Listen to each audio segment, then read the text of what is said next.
all of a sudden I'm like, wow, I can go anywhere in the world to study.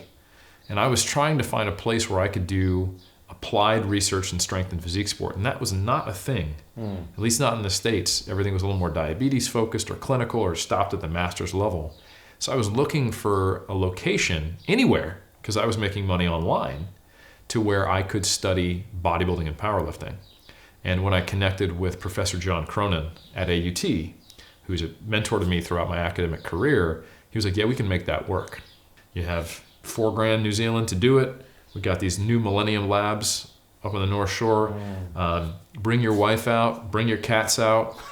We'll make you all Kiwis, and you're gonna get in the lab and we're gonna study some protein, figure out what happens when you manipulate protein intake and you diet some strength athletes and bodybuilders.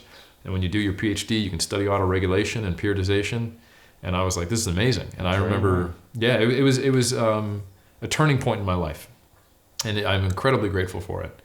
To be here means a lot to me. And last year, my wife and I actually got our New Zealand citizenship. So this goes to show you how much pride I have in being here. Right? Thank you. And it means a lot. I have a very, very deep connection to New Zealand, and it's an honor to be competing here, helping people here, and being a part of AUT. After I graduated in 2017 with my PhD, I got hired on as a research fellow. And actually this year I got promoted to senior research fellow. And all that I do at AUT is I supervise master's and PhD students who are interested in doing the same thing. So it's paying it forward, it's making sure the ladder's down so that I can help the next generation of scientists and science communicators contribute to our community of lifters so that we have healthier practices and ways to improve performance. And I do that in other ways too. You mentioned Mass Research Review. A big part of being a science communicator is not just communicating the science you do, but actually helping people understand all the research that's done. So there are literally hundreds of journals in exercise science, sports science, nutrition science, coaching psychology, health. And these studies themselves are not written, even though they should be, for the general populace, coaches, practitioners to understand. They're written for the scientific community to peer review, and then somebody has to disseminate it. That falls on the shoulders of people who kind of walk in both worlds like myself.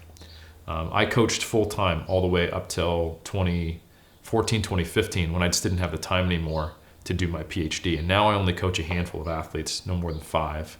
I used to coach like 40 at my peak. And I did that for a good 5 or 6 years. And before that, I was a personal trainer for 3 or 4 years. So I have a lot of coaching experience. And now I do part-time coaching for 3DMJ. But primarily, my job is to make sure the other coaches and the rest of our staff are up to date with the best evidence. And I also do that for the wider community through MASS, which is a monthly research review that I do with Dr. Eric Trexler, Dr. Mike Zerdos, by the way, competitive powerlifter and coach, or used to be, competitive bodybuilder, still a current coach, and also Lauren Colenso-Semple, who is, all of them have PhDs or are getting their PhDs in the area, and they work in training, and they're strength and physique sports specialists. So we, every month, and have since 2017, we put out issues. We take the most relevant research that came out that month, and then we communicate it to the community and the subscribers so that they can put it into practice in layman's terms. So that's Mass Research Review.